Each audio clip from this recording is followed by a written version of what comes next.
भ्रमित करना और उन्हें वास्तविक मुद्दों से दूर रखना है। सुप्रभात आदरणीय प्रधानाचार्य, शिक्षकगण एवं मेरे साथियों, मैं प्रतिष्ठा आज आप सभी के समक्ष आज के विषय मीडिया लोकतंत्र में सहायक के विपक्ष में अपने विचार रखने जा रही हूँ। मीडिया में भेदभाव और पक्षपात एक बहुत बड़ी समस्या है। कुछ मीडिया संस्थान किसी विशेष राजनीतिक दल के पक्ष में होते हैं और जब ये राजनीतिक दल कुछ भ्रष्टाचार करते हैं तो मीडिया इनके कार्यों को उजागर करने के बजाय इन पे पर्दा डालने का काम करने लगता है। हम मीडिया को लोकतंत्र का चौथा स्तंभ मानते हैं और हमारे देश के ज्यादातर लोग उन बातों पर यकीन कर लेते हैं जो मीडिया प्रस्तुत करता है, परंतु हमारे साथ विश्वासघात हो रहा है। मीडिया द्वारा प्रस्तुत की गई ज्यादातर खबरें गलत या विकृत होती हैं। कभी कभी तो मीडिया पूरी खबरें तक नहीं दिखाता कि वह कुछ अंशों को ही प्रस्तुत करता है। प्रतियोगिता को सरल भाषा में AI भी कहा जाता है और 1955 में एक जॉन मार्केटी ने इस शब्द का प्रयोग किया था और तो फोन, मोबाइल, कंप्यूटर, यहाँ तक कि हर जगह कृत्रिम बुद्धिमत्ता ही है। और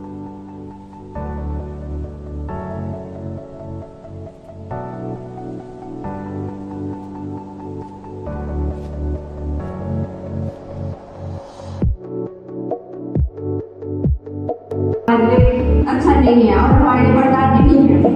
और दूसरी बात, अगर हम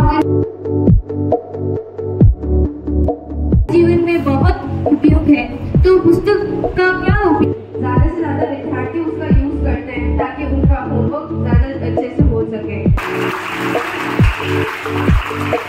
आयुषी चौहान कक्षा 7वीं ब यजुर्वेद सदन की छात्रा वाद विवाद प्रतियोगिता के विषय। भारत में AI का उपयोग 2025 तक देश के घरेलू उत्पाद से 400 से 500 अमेरिकन बिलियन डॉलर की वृद्धि हो सकती है।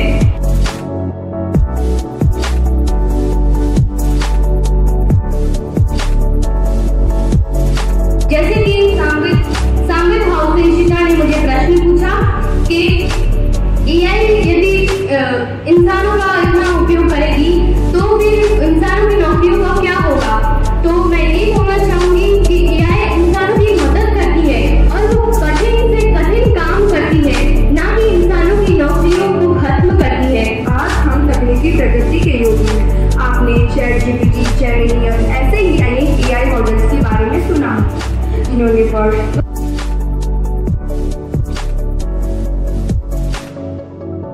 वह मरीज जो भी है वो अगर उठ गया हो तो AI को उसका कार्य करना शुरू कर देता। और ये याद हमें अभी तक AI हमारे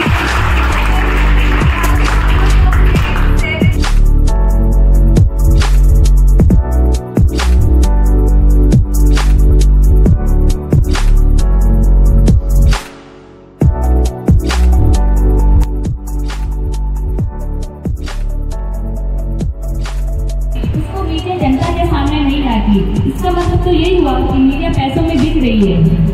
राष्ट्र के बारे में जनता को बताने का कार्य भी मीडिया बखूबी करता है।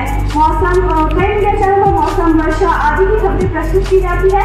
मीडिया जो आधी अधूरी खबर प्रस्तुत करता है और खबरों की वजह से जो हमारे समाज में दंगे होते हैं, उनके लिए आप क्या बोलना चाहेंगी?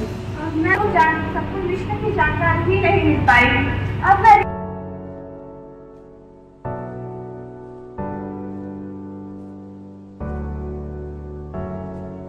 जिससे चित्र स्पष्ट नहीं होता और लोग आधी अधूरी खबर सुनकर ही अपने दिमाग में गलत दृष्टिकोण बना देते हैं। मीडिया लोकतंत्र में सहायक बनने की बजाय इसे दूषित किए जा रहा है।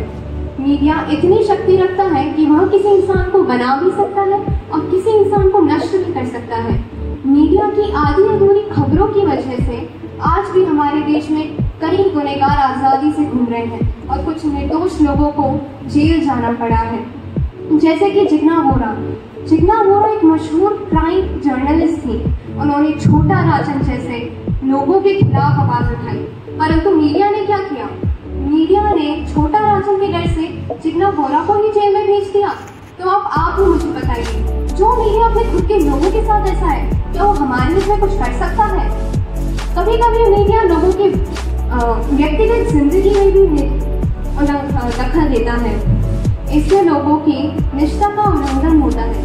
कभी कभी मीडिया व्यक्तिगत जानकारी जैसे फोन नंबर, एड्रेस आदि संदेशीय जानकारी सब में बांट देता है, जिसकी वजह से न केवल हमारी निष्ठा का उल्लंघन होता है बल्कि हमारी सुरक्षा पर भी खतरा मंडराता है।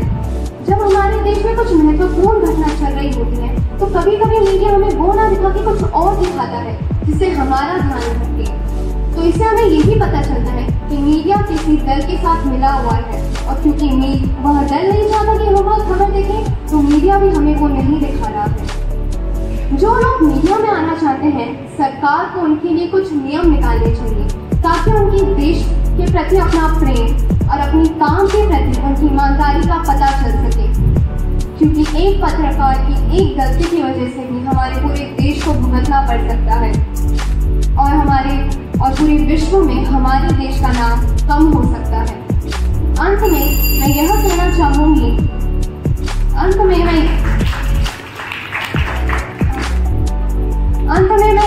चाहूंगी कि मीडिया को लोगों के हितों को ध्यान में रखते हुए अपना कार्य करना चाहिए। इसे अधिक आय या अधिक ध्यान खींचने के लिए नहीं बल्कि अपनी जिम्मेदारियों को समझते हुए काम करना चाहिए। मीडिया को कोई भी खबर प्रस्तुत करने से पहले उस विषय में अच्छे से जांच पड़ताल करनी चाहिए, क्योंकि मीडिया की किसी गलत खबर की वजह से पूरे देश को भुगतना पड़ सकता है। धन्यवाद। मेरा प्रश्न ये है कि अगर मीडिया ही नहीं होगा तो हमारे देश में क्या हो रहा है हमें कैसे पता चलेगा? तो क्या काम लगता है जो मीडिया नहीं कर सकती, और मीडिया को हमें डेमोक्रेसी यानी लोकतंत्र उससे अपन सरकार की तरफ से उनको स्पष्ट करवाना चाहिए, जेल में डलवाना चाहिए? आप बता सकते हैं? मैंने ऐसा बिल्कुल नहीं कहा कि हमें, बस ये कहना चाहती हूँ कि मीडिया को जो खबर वो प्रस्तुत कर रही है उसे झूठा नहीं दिखाना चाहिए, केवल पैसों के लिए, केवल ध्यान आकर्षित करने के लिए, केवल मशहूर होने के लिए मीडिया को ऐसे काम नहीं करने चाहिए, क्योंकि मीडिया हमारे लिए एक बहुत ही महत्वपूर्ण कार्य करता है। ऐसे कौन से काम है जो मीडिया नहीं कर सकती? ऐसा कोई काम नहीं, मीडिया सब करता है। मैंने बताया ये कि मीडिया इतनी ताकत रखता है कि वह किसी इंसान को बना सकता है, किसी इंसान को नष्ट भी कर सकता है। इसलिए मीडिया को अपने काम को जिम्मेदारी पूर्वक करना चाहिए।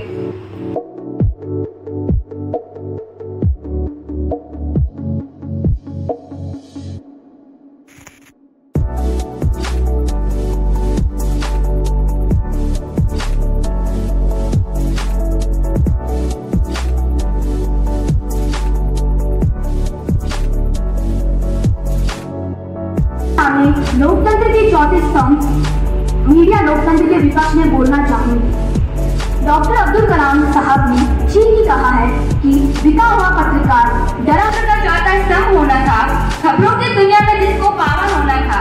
आज दुनिया जान गई कि ये खेल बहुत गंदा है, आज दुनिया जान गई खेल ये बहुत गंदा है। मीडिया और कुछ नहीं बस टीआरपी कमाने का